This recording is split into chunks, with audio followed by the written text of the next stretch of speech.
Speaking of Erika Kirk, I think a conspiracy theory that has been really interesting me lately has to do with like the widow upgrade phenomenon. And it seems as though a lot of times in politics, media, celebrity culture in general, and it's difficult because it's almost too taboo to talk about, which I think is why a lot of people like shy away from talking about Erika Kirk, because obviously when somebody's like grieving, it's just like not seen as nice to then like talk about them in a negative way, even though like two things can be true at once. But nonetheless, it's a very interesting thing that has happened repeatedly in history. If we look at it, where there will be a powerful couple and the man dies, and then the wife ends up stepping into the spotlight and becoming more famous than their husband. I feel like that's what's happening now. Like, we are literally watching this in real time. So instead of like the whole Turning Point USA like institution like crashing down, it's kind of strengthening with the death of Charlie Kirk, because more people are talking about it and more people want to see like, oh, that grieving widow, and watch her like come into power, even though I think it's weird. I just feel like it's such a strange phenomenon, but we've seen it many times. Like, to be honest, a lot of people didn't know who Erika Kirk was before Charlie died, and now that he's dead, and I do feel like it is interesting and definitely notable to point out the fact that after his death, she didn't, you know, go grieve behind closed doors and go into hiding and like live life like how I think a lot of people honestly would after their husband is murdered. Instead, Erika Kirk literally went on a freaking world tour with the fireworks, the skinny jeans,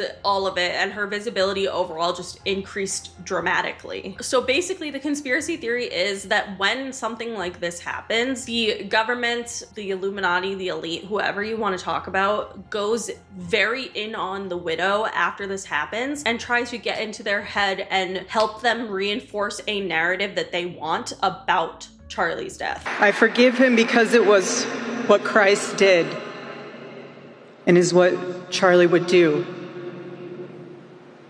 The answer to hate is not hate. The answer we know from the gospel is love, and always love. So basically, is Erika Kirk being used as a pawn, kind of against her own husband? I think so. I've said this for a while. I do think that there are suspicious things about Charlie Kirk's death, but I also think that Erika Kirk might not be as at fault as we may think. I mean, I think she is to an extent, but also imagine your husband gets murdered and then all of his like colleagues, friends, the president, who obviously she likes, are all coming to her like telling her like what to do next, release this book that Charlie wrote, do this, that, and whatever. They're continuing to spread propaganda through grief. Like, millions of dollars have been made off of Charlie Kirk's death.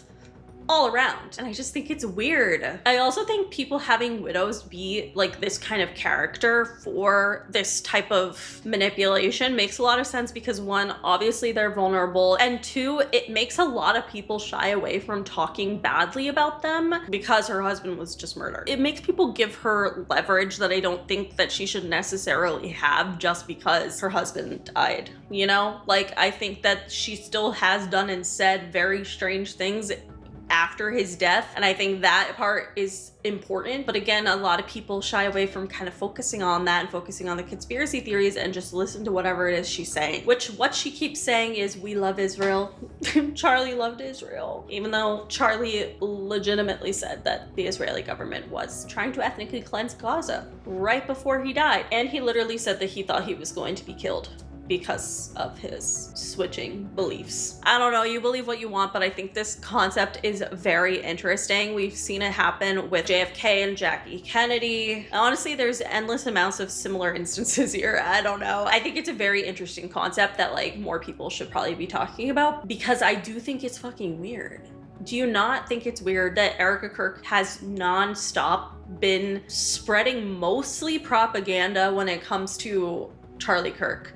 Like, this girl legitimately has gone on a fucking world tour. She's doing the most. And I just think it's weird because she was in the shadows before. I don't know. I think it's an interesting theory. But anyway, that is it for today's video. If you guys liked it, please give it a big thumbs up. Let me know in the comments below what you guys think of these conspiracy theories. And let me know what conspiracy theory is just tripping you out right now. I want to hear it. But that is it. Make sure you follow me on Twitter, TikTok, and Instagram, and subscribe to new videos every week. And I'll see you guys later.